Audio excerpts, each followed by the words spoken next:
안녕하세요. 주식맙사TV입니다. 2월 8일 화요일 오늘의 종목 리뷰 및 내일의 관심 종목에 대해서 말씀드리겠습니다. 영상 보시기 전에 좋아요, 구독, 알림 버튼 부탁드립니다. 자, 금일 새벽 마감한 미국장 나스닥이 0.58% 하락이 나왔습니다. 자, 나스닥이 20일 이동평균선 이 지점을 뚫지 못하고 음봉을 만들었죠. 하지만 우리나라 장 시작 전 나스닥 선물이 나쁘지는 않았습니다. 0.2% 정도 상승하고 있었고요. 미국 나스닥과는 달리 이렇게 20일 이동평균선과의 갭이 조금 떨어져 있었죠. 그렇기 때문에 시가가 생각보다 높게 시작을 했습니다. 0.83%갭 상승을 해서 시작을 했고요. 오전 중에는 주가 상태가 나름 괜찮았습니다. 하지만 오후 1시 반을 기점으로 해가지고 이렇게 다시 한 번 더 급락이 나오는 그런 모습을 만들었습니다. 자, 우리나라 코스피 이렇게 20일 이동평균선이 점점점 이렇게 내려오고 있으니까, 자, 장이 별 큰 변화가 없다면 며칠 후에는 나스닥 차트나 별반 다를 바 없이 진행될 것 같습니다. 어쨌든 미국 나스닥 같은 경우에도 계속 말씀을 드리는 거지만 지금 이런 박스권에서 행보를 하고 있기 때문에 우리나라 장도 이 자리에서 섣불리 이렇게 크게 배팅을 하기란 굉장히 지금 어려운 자리가 아닌가라고 생각이 듭니다. 자, 그러면 종목 하나하나 보시면서 말씀을 드리겠습니다.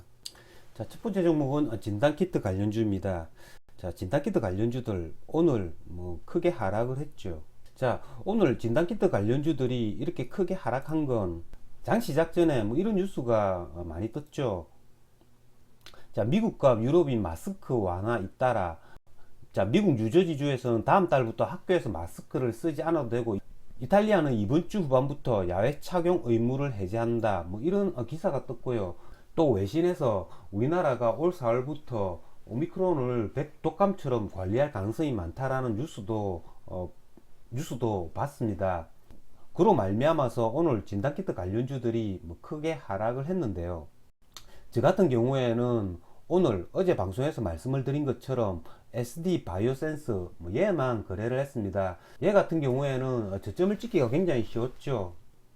전고점 부분 63,000원대 이런 자리에 3분봉상 이렇게 아침에 10시 전에 63,000원을 이렇게 정확하게 찍어줍니다. 저점 이렇게 낙주 매매를 할 때는 항상 10시 이전에 제가 해라고 말씀을 드립니다. 그건 오후에 이렇게 저점 매매를 하면 일봉상 이게 음봉이 되어 버리기 때문에 아랫꼬리를 만들고 이렇게 음봉을 만드는 그런 시간이 없다라는 거죠. 거래량, 거래대금을 터뜨리던 테마주들이 이렇게 급락을 할 때는 오전 10시 이전에 거래를 하는 게 좋습니다. 저 같은 경우에는 얘를 63,000원에 매수를 해가지고 얘 역시 한 2% 정도 이렇게 짧게 먹고 나왔습니다. 얘가 장중에 한번 이렇게 반등을 해주었죠.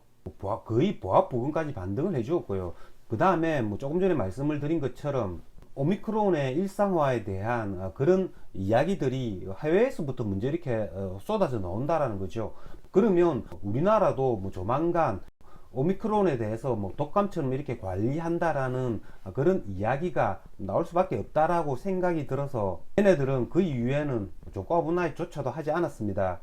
자, 다음은 카카오 삼형제입니다. 자, 카카오 게임즈, 카카오 페이, 카카오 뱅크, 작년에 상장된 카카오 관련주들인데요. 자, 카카오 게임즈 같은 경우에 오늘 크게 상승을 해주었습니다. 5.75% 상승이 나왔고요. 자, 오늘 실적 발표가 있는 카카오페이 얘네들 같은 경우에도 장중 한때 5.47%까지 이렇게 상승을 하다가 장 마감 후에 이렇게 실적이 발표가 되었죠. 자, 실적은 그다지 좋지 않습니다. 272억 원 영업 적자를 기록했다라고 나오고 있고요. 하지만 카카오페이 그동안 주가가 워낙 많이 하락을 했기 때문에 그런 내용이 떴음에도 불구하고 시간의 가격에서는 보합으로 이렇게 끝이 났습니다. 내일은 카카오뱅크 실적 발표가 있다라고 하는데요. 카카오뱅크 같은 경우에도 어제 기간의 보유예수 물량이 이렇게 풀리고 나서 오늘 급등이 나왔습니다. 기간 외국인 쌍끌이 매수가 들어왔고요. 5.4% 정도 이렇게 상승이 나왔다라는 거죠. 어쨌든 이건 알아도 매수 전날 종가 분할을 하지 않았기 때문에 이것은 어제 종가 분할 한 사람들의 몫이겠죠. 내일 뭐 실적 발표가 있으니까요. 굳이 뭐 내일 실적 발표가 있는 날 뭐 굳이 뭐 거래를 하고 싶지는 않습니다. 지금 현재 기관의 보유예수 물량이 풀리고 나서 뭐 외국인, 기관 이렇게 수급 상태가 굉장히 좋아지고 있다라는 거, 뭐 그건 기억을 해야 할 것 같고요. 이런 애들은 실적 발표 후에 이렇게 뭐 20일 이동 평균선을 뭐 회복했을 때 그때 다시 뭐 재매수하는 전략 세워보도록 하겠습니다. 자, 크래프톤 같은 경우에도 2월 10일, 그러니까 이번 주 목요일이죠. 자, 기관의 6개월짜리 보유예수 물량이 풀리는 날, 뭐 공교롭게도 실적 발표가 있습니다. 그렇기 때문에 크래프톤 같은 경우에도 지금 현재 뭐 25만 7천 원 저점을 찍고 뭐 거의 한 30만 원까지 이렇게 반등을 해주었기 때문에 내일 모레 기관의 보유예수 물량의 해제와 실적 발표를 앞두고 굳이 이 자리에서 매수를 하고 싶지는 않습니다.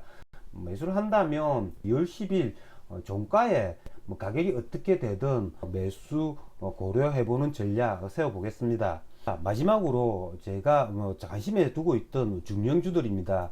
자, 오늘 이런 애들이 대부분 하락을 했습니다. 자, 이런 애들의 특징은 올해 실적이 굉장히 좋을 것으로 예상되는 그런 종목들이죠.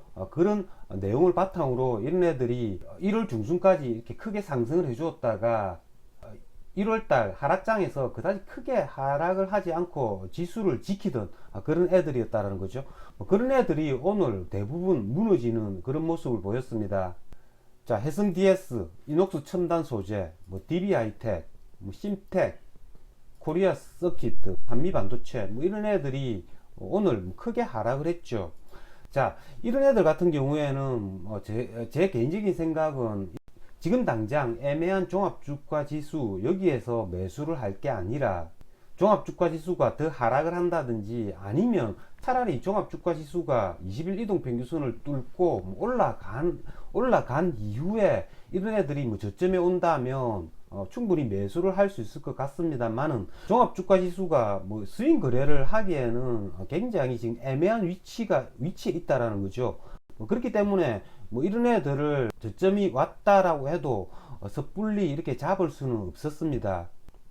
뭐 대형주 중에서는 뭐 LG노텍이죠. 뭐 이런 LG노텍조차도 오늘 뭐 하락을 했다라는 거죠. 종합주가 지수가 2700포인트를 하향 이탈하든지 아니면 차라리 20일 이동평균선을 뚫고 2800 이상으로 이렇게 올라가는 그런 지점이 된다면 LG노텍이나 나머지 뭐 올해 실적이 굉장히 좋을 것으로 예상되는 이런 종목들을 저점에서 매수를 할 수 있다라는 거죠. 자, 다음은 로봇 관련주들인데요. 자, 오늘 뭐 로봇주들 굉장히 크게 상승을 해 주었습니다. 이번 달 방송에서도 말씀을 드렸죠. 이 로봇 관련주들은 지금 현재 테마주들 중에서 2차 랠리를 할 수 있는 그런 유일한 테마라고 제가 1월달부터 계속 말씀을 드렸는데요. 그도 그럴 것이 뭐 4월달에 삼성전자에서 로봇 사업을 뭐 상용화한다라는 그런 이야기도 있었죠. 뭐 그렇기 때문에 이런 애들이 1차 랠리를 하고 나서 조정, 그 다음에 다시 한 번 더 고점을 이렇게 오늘 뚫으려고 했다라는 겁니다. 만약에 종합주가 지수가 뭐 20일 이동평균선을 상향 돌파했더라면 이런 로봇주들 전고점 돌파 분명히 했을 겁니다. 하지만 뭐 오늘도 보셨다시피 종합주가 지수가 지금 현재 그다지 좋지가 않습니다. 그렇기 때문에 이런 애들이 뭐 고점에서 이렇게 차익 실현 물량을 맞고 이렇게 윗꼬리를 만드는 그런 모습을 만들었다는 거죠. 하지만 뭐 로보 이런 애들 아직까지 이렇게 살아 있죠. 그래프가 여전히 이렇게 살아 있습니다. 뭐 에브리봇도 역시 마찬가지죠. 전고점까지 거리가 그렇게 멀지 않습니다. 뭐 아진 엑스텍도 마찬가지죠. 아진 엑스텍 같은 경우에도 전고점 이렇게 돌파하려고 하다가 오늘 또 음봉을 맞았죠. 로봇 관련주들은 이렇게 앞으로도 계속 이렇게 관심을 기울여야 됩니다. 이런 애들은 다시 한 번 더 이렇게 저점에 온다면 충분히 매수할 수 있는 섹터가 아닌가라고 생각이 들고요. 지수가 좋아지다 보면 이런 애들은 또 언제든지 이렇게 신고가를 갱신해 줄 수 있는 그런 테마이기 때문에 로봇 관련주들은 앞으로 계속 관심 깊게 지켜봐야 할 테마가 아닌가라고 생각이 듭니다. 여러분들 내일도 준비 잘하셔서 큰 성과 거두시길 기원 드리겠습니다. 이상으로 주식마법사TV를 마치겠습니다. 제 영상이 도움이 되셨다면 좋아요, 구독, 알림 버튼 부탁드립니다. 끝까지 시청하신 분들에게는 보유 종목이 급등할 수 있게끔 마법을 걸어드리겠습니다. 윙가르디움 레비오사. 감사합니다.